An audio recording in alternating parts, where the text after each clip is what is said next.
Hello guys, welcome back to YouTube channel Gauri Hanuman VAS. మేమైతే 2 కిలోల ఆవకాయ తొక్కు చేస్తున్నాము.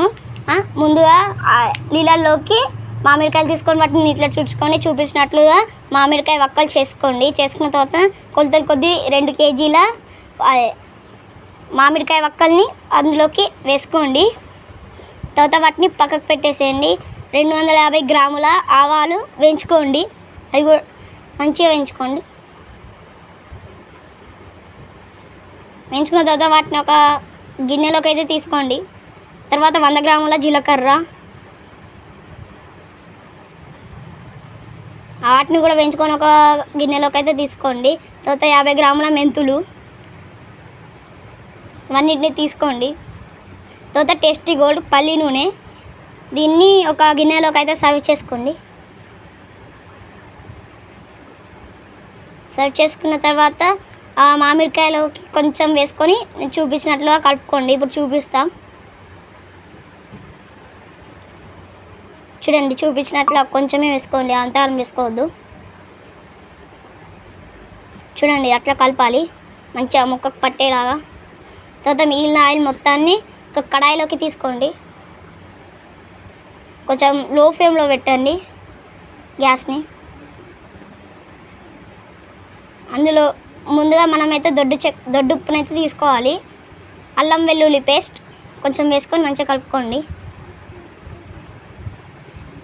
ఇవందాక చూపించినట్లుగా ఒక పిడికిడు జీలకర్ర, పిడికిడు ఆవాలు, కొంచెం మెంతులు కూడా వేసుకోండి. 100 గ్రాముల వెల్లిపాయలు,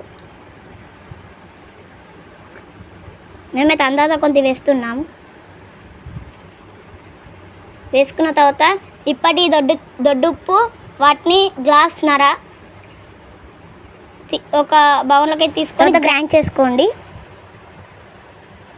తర్వాత ఆవ పొడి, మెంతు పొడి, జీలకర్ర పొడి, ఇవి 3 తీసుకోండి.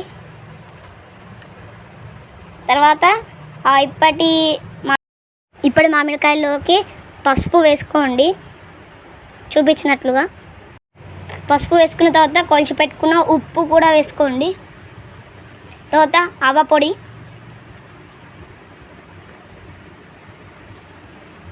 మెంతు పొడి, జీలకర్ర పొడి, ఈ 3 వేసుకోండి. తర్వాత మంచిగా కలుపుకోండి. తర్వాత వెల్లుల్లిపాయలు 100 గ్రాములు పోస్ట్లోకి వేసుకున్న తర్వాత ఇందులో కూడా వేసుకోండి, చాలా బాగుంటుంది. తర్వాత దీన్ని బాగా కలపండి. కలిపిన తర్వాత కారం అయితే వేసుకోండి. 300 గ్రాముల కారం వేసుకోండి. మీరు కొంచెం ఎక్కువ తినే వాళ్ళైతే ఎక్కువ వేసుకోండి. తర్వాత దీన్ని మంచిగా ముక్కకు పట్టేలాగా కలుపుకోండి.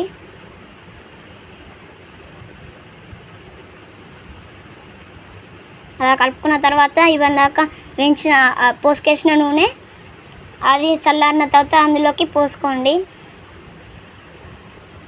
తర్వాత దాన్ని అంతా మంచిగా కలుపుకోండి. చేత్తో, స్పూన్తో అయినా పర్లేదు.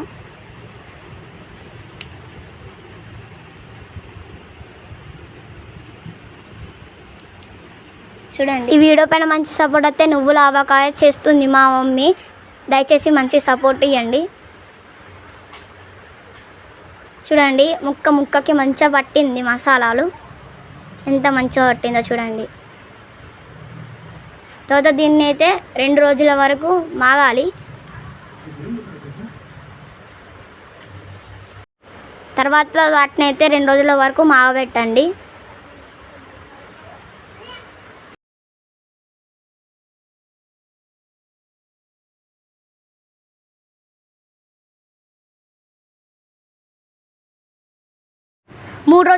మూడు రోజుల పాటు మాగపెట్టండి. మాగిన తర్వాత చూడండి ఎంత బాగుంటుందో. ఇది మీరు డెఫినెట్గా ట్రై చేయాలి. చాలా అంటే చాలా బాగుంటుంది. వేడివేడి అన్నంలోకి చాలా బాగుంటుంది. Thank you for watching. Bye bye.